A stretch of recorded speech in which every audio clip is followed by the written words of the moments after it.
in the third quarter when Nikola got his flagrant two?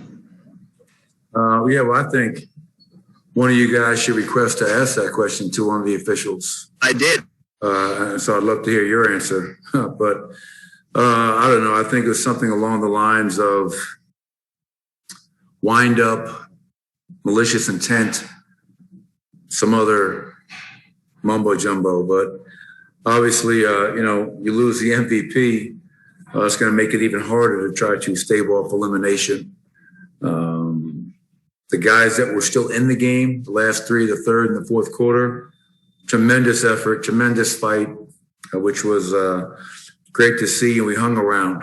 Overall, very disappointing to end the series, getting swept at home.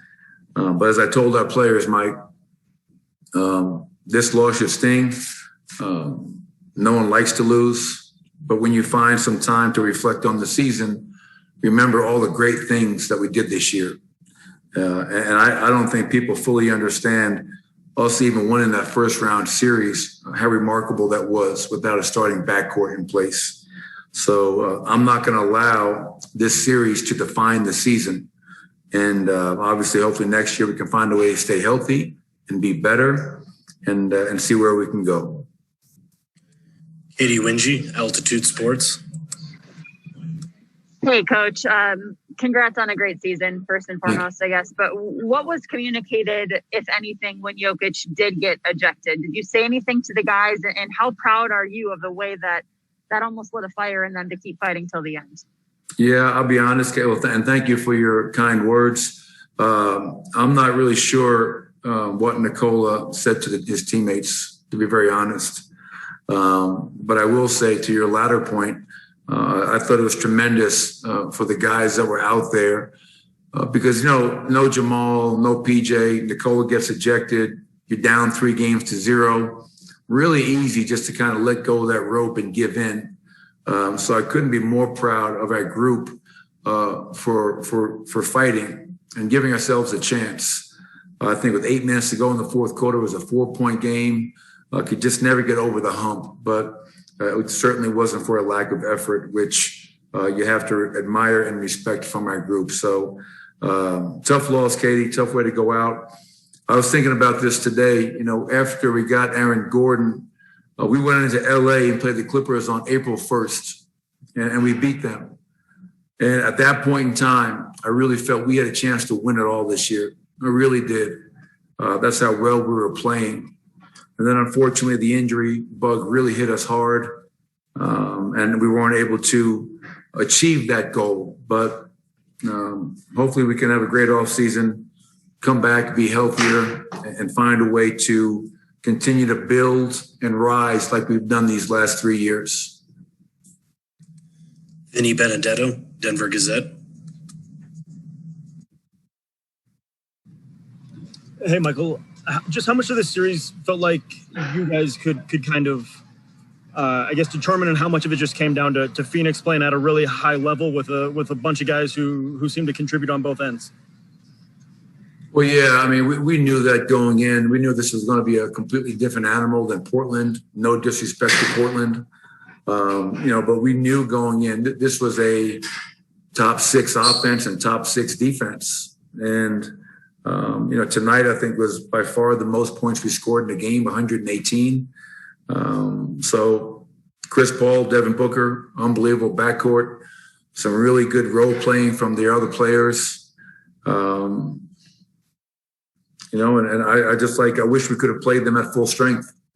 You take every team's second best player off their roster, how good are they going to be? But no excuses. Monty Williams did a great job. So obviously a lot of respect for Monty, his staff, guys like Willie Green, who I coached, Randy Ayers, Mark Bryant. They do a terrific job. And you have to give them a lot of credit. They're a very well-coached team, and they have a lot of talent. Chris Paul could arguably be the greatest point guard of all time. And you know what you have in Devin Booker, just a professional bucket getter. So they're going to be a tough out. So you have to tip your cap to them and give them the respect that they deserve. Brandon Cristal, KOA Denver. Coach, not to dwell on it, and I don't want to try to get you fined, but had we had you mic'd up or heard what happened as soon as you were told Nikola was ejected, what was kind of going through your mind then? And I guess if you can put it into words, kind of how'd you process it? Well, I still haven't processed it, to be honest with you. Game 4, an elimination game at home. Before they had determined their decision on the flagrant 2, I had watched a replay myself on one of the coaches' computers behind the bench. And I just assumed, and we all know you should never assume, but I assumed it would be a flagrant 1 at the worst. From my vantage point and watching the replay, I did not think it was a non-basketball play with malicious intent. I think it was a frustration foul. I feel Nikola probably felt the last couple of plays when he had the ball, he had not received a foul call. And, he went over there to take a foul, which he's done plenty of times before. A lot of players do that. And I just didn't feel like it warranted a flagrant 2 ejection because he's making a play on the ball. There's marginal contact to Cameron Payne's nose, I believe. So I was shocked. I'm still a little bit shocked that they called a flagrant 2 and ejected the MVP on such a play. I think Mike Singer said that a pool reporter may have asked one of the officials. So I'd love to hear what the reply was from from one of the referees, because I'm still trying to figure out the reasoning behind the ejection. Matt Moore, the Action Network. Michael, you've played 2 playoff runs in 10 months.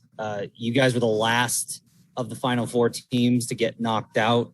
What was it that made you guys last longer than some of those other teams?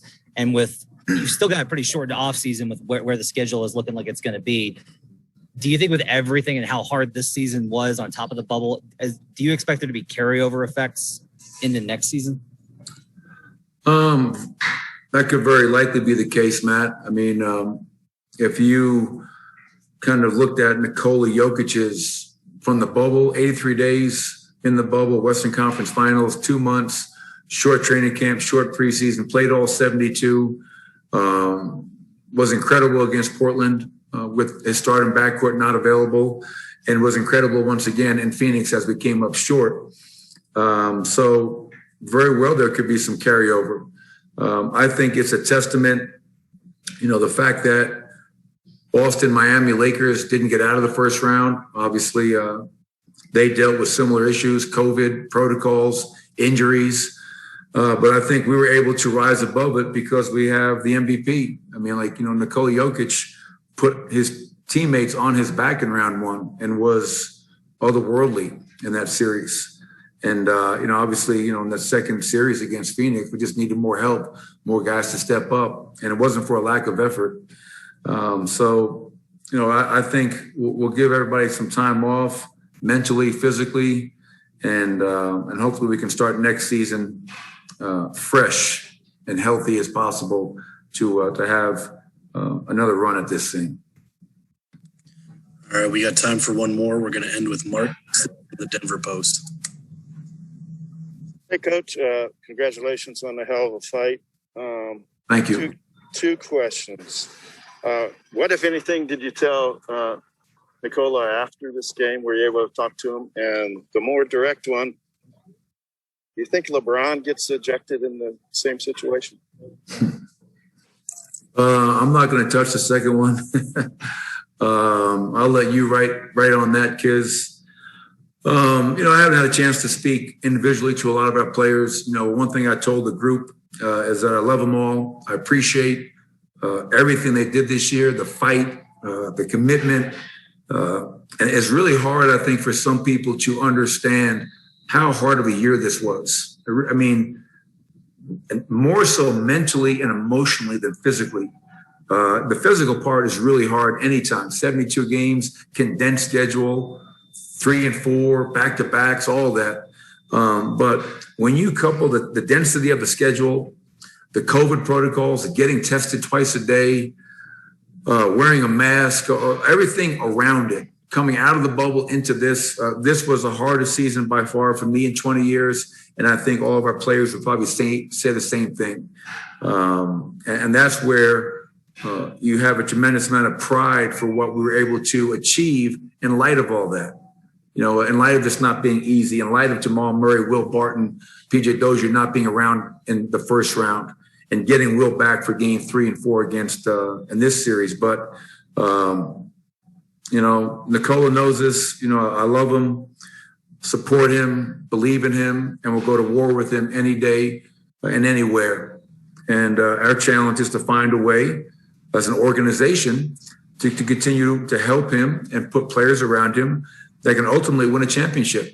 You know, what I love about our group, kids, is we have an ownership family and Josh and Stan Kroenke that, you know, they want to win a championship. You know, we are really passionate about that. And so we have to find ways to be better across the board to make that happen. So I just want to say thanks to all you guys sticking with us all year long, putting up with me after tough losses. I can be a little gruff.